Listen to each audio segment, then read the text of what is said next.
Sì ragazzi, mi sono divertito davvero molto col Bebop di Parrot, un drone che è in grado di dare ancora ottime soddisfazioni. Dico ancora perché è appena stata lanciata la seconda generazione, motivo in più per dare un'occhiata a questo primo modello, che ora si può acquistare a un prezzo leggermente più conveniente.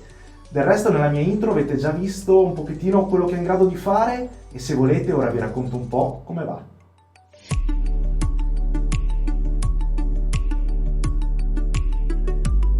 Il Parrot Bebop è sicuramente un bel giocattolino, sì, ma di quelli per bambini e adulti un po' come me, e sebbene sia divertente da utilizzare e comunque non è uno strumento professionale, è bene tenere a mente che va utilizzato con prudenza e buon senso, sempre in aree dove non vi siano persone o comunque dove non possa recare pericolo a terzi. Questo perché è pur sempre un oggetto volante che pesa i suoi 400 grammi. Detto questo, sono rimasto incredibilmente sorpreso dalla facilità di volo e dalla stabilità del Bebop, tanto che sono riuscito a farlo volare senza danni anche in una piccola stanza di casa. Questo è possibile perché al suo interno vi è un vero e proprio concentrato di tecnologia e sensori che fanno per così dire il lavoro sporco e lasciano al pilota tutta la parte più divertente. E qui veniamo al grande valore aggiunto, che è rappresentato dallo Sky Controller, un vero e proprio gioiellino tecnologico, una console di pilotaggio che viene venduta sia in bundle che separatamente e che, devo dire, porta l'esperienza di utilizzo davvero ad un livello superiore. Lo Sky Controller permette infatti di controllare il velivolo facendo uso delle levette a joystick, levette che offrono un controllo incredibilmente più preciso rispetto ai comandi touch presenti all'interno dell'applicazione FreeFlight 3, applicazione disponibile per dispositivi mobili sia iOS che Android. Quella che vediamo qui sopra è l'antenna che estende di molto il segnale Wi-Fi e ciò consente di spingere il Bebop a distanze ragguardevoli. Sulla carta si parla addirittura di 2 km.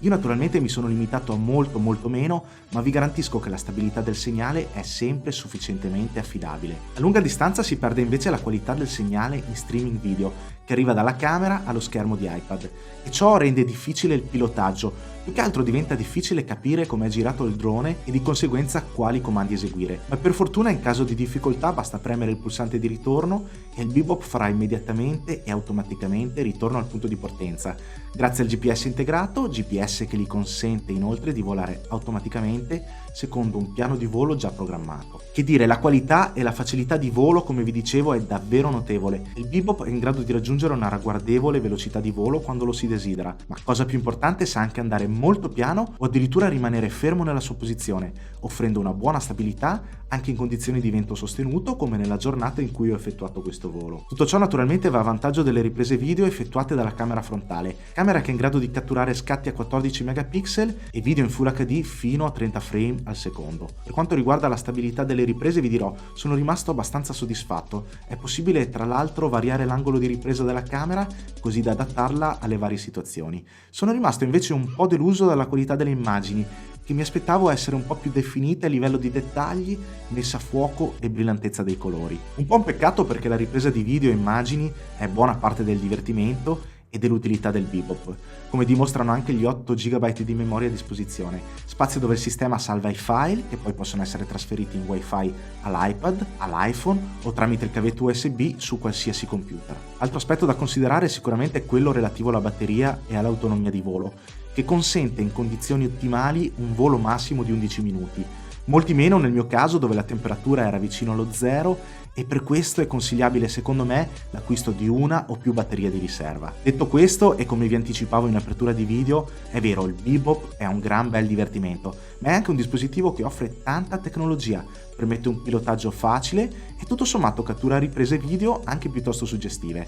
Certo, non costa pochissimo e a mio parere è quasi necessario acquistare l'altrettanto costoso Sky Controller, dispositivo che però offre la possibilità di sfruttare appieno le capacità di questo ottimo drone da divertimento. E in attesa magari di poter provare anche la seconda generazione del Bebop, vi chiedo intanto di farmi sapere qui sotto nei commenti cosa ne pensate di questo drone, se ne avete mai usato uno o se invece siete intenzionati all'acquisto. Come sempre potete supportarmi lasciando un bel mi piace, condividendo il video o iscrivendovi al canale. Grazie, un saluto da Manuel Agostini e ci vediamo sempre qui su pensaremac.it.